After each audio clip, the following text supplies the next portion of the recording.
मुझे पता है आप लोगों में से बहुत सारे लोग अभी डाउट में होंगे।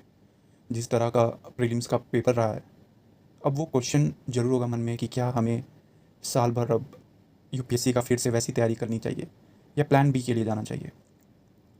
वेल, रिजल्ट चाहे जो भी हो, अच्छा या बुरा, आपको थॉट तो देना ही पड़ेगा, क्योंकि मैक्सिमम लोग जो प्रीलिम्स क्लियर नहीं करेंगे उनके मन में ये डाउट ज़रूर होगा कि क्या हमें प्रीलिम्स इस तरह से ही देना चाहिए या नहीं।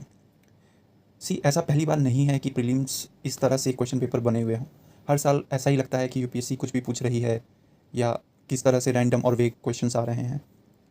बट रियलिटी यही है कि हमें कहीं ना कहीं चेक करना पड़ेगा अपनी लाइफ में कि कहीं इस यूपीएससी की दौड़ में हम कहीं एक ब्लाइंड गोल अचीव करने की कोशिश तो नहीं कर रहे हैं। हमें कहीं ना कहीं रियलिटी या प्रैक्टिकल होके भी सोचना पड़ता है। मेरा जो पर्सनल एक्सपीरियंस रहा है वो यही रहा है कि 2 अटेम्प्ट तो आपको फुल देना चाहिए। इन केस पूरी तरह से आप डेडिकेट होकर आप 2 अटेम्प्ट तो दीजिए। 2 अटेम्प्ट के बाद यानी तीसरे अटेम्प्ट में आप सोच सकते हैं कि क्या मुझे किसी और चीज़ के लिए जाना चाहिए। अगर तीसरे अटेम्प्ट में आप कभी ये सोचोगे कि मुझे तीसरे अटेम्प्ट में भी फुल डेडिकेशन देना है, वो तब सोचना चाहिए जब आपका फाइनेंशियल कंडीशन अच्छा हो, आपका फैमिली सपोर्ट कर रहा हो या आपका मेंटल हेल्थ सही हो एंड आपका हेल्थ सही हो।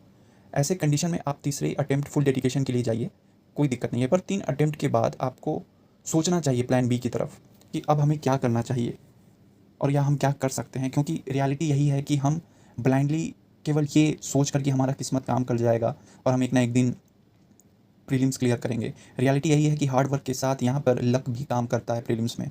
और यू नेवर नो कि आपका लक शायद 6 अटेम्प्ट में भी काम ना करे और मे बी आपका नेक्स्ट अटेम्प्ट में ही काम कर जाए। पर आपको कहीं ना कहीं प्रैक्टिकल होकर सोचना पड़ता है प्रीलिम्स के लिए।